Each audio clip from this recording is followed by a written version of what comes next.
آپ کے گھر کی تربیت ابتداءً ہی ان عظیم والدین کے ہاتھ ہوئی کہ جن کے احوال و واقعات سے ہم تقریباً بخوبی واقف ہیں۔ حضور غوث اعظم رضی اللہ تعالی عنہ کا بچپن ہی، یعنی جب تعلیم حاصل کرنے کے لیے نکل رہے ہیں، اب یہ کہ تعلیم کے بعد عمل ہوتا ہے، لیکن انسان کی بچے کی تربیت یہ تعلیم اور عمل سے بھی پہلے ہوتی ہے۔ تربیت ہے، تعلیم ہے، عمل ہے۔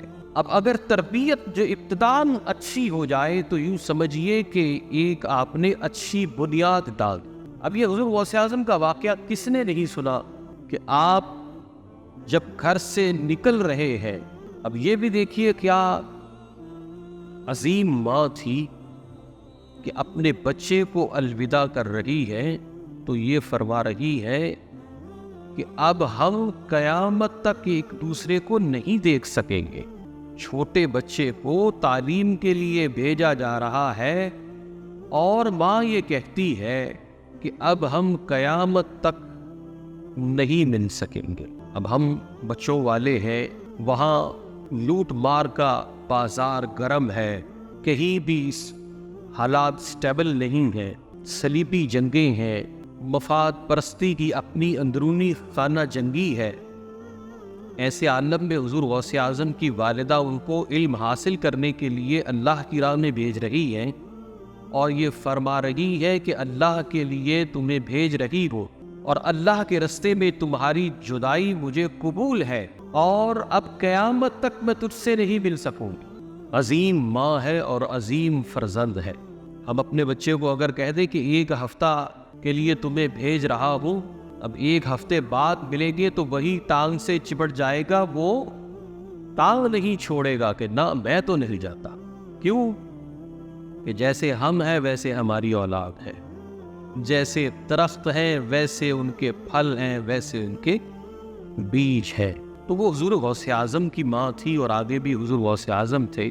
اور جس واقعے کی طرف میں نظر آپ کی لانا چاہتا ہوں وہ وہی واقعہ ہے جو بچپن سے ہم نے سنا۔ پہلے اسکول کی کتاب میں تھا، پھر اس کو بھی نکال دیا گیا، کہیں بچوں کی صدق و صفائی پر تربیت ہی نہ ہو جائے۔ کہ وہ جو ڈاکوؤں نے قافلہ لوٹا تو آپ خود فرما رہے ہیں میرے پاس مال ہے۔ ڈاکوؤں نے دیکھا کہ واقعتاً مال ہے اور پوچھا کہ تم نے اپنا مال چھپایا کیوں نہیں؟ حضور غوث اعظم نے فرمایا کہ اپنی والدہ سے وعدہ کر کے نکلا ہوں کہ کبھی جھوٹ نہیں بولوں گا۔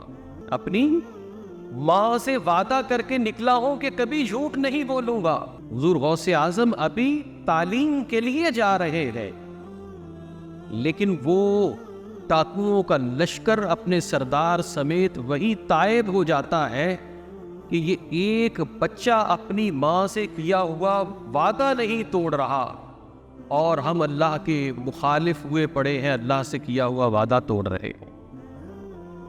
تو بتانے کا مقصد یہ ہے کہ حضور غوث اعظم رضی اللہ تعالی عنہ صدق، اخلاص، حق گوئی، بے باکی اور دینی خدمت کے جذبے سے سرشار تھے۔ حضور غوث اعظم رضی اللہ تعالی عنہ نے کبھی بھی کسی قسم کی قربانی سے اپنی ذات کو پیچھے نہیں رکھا۔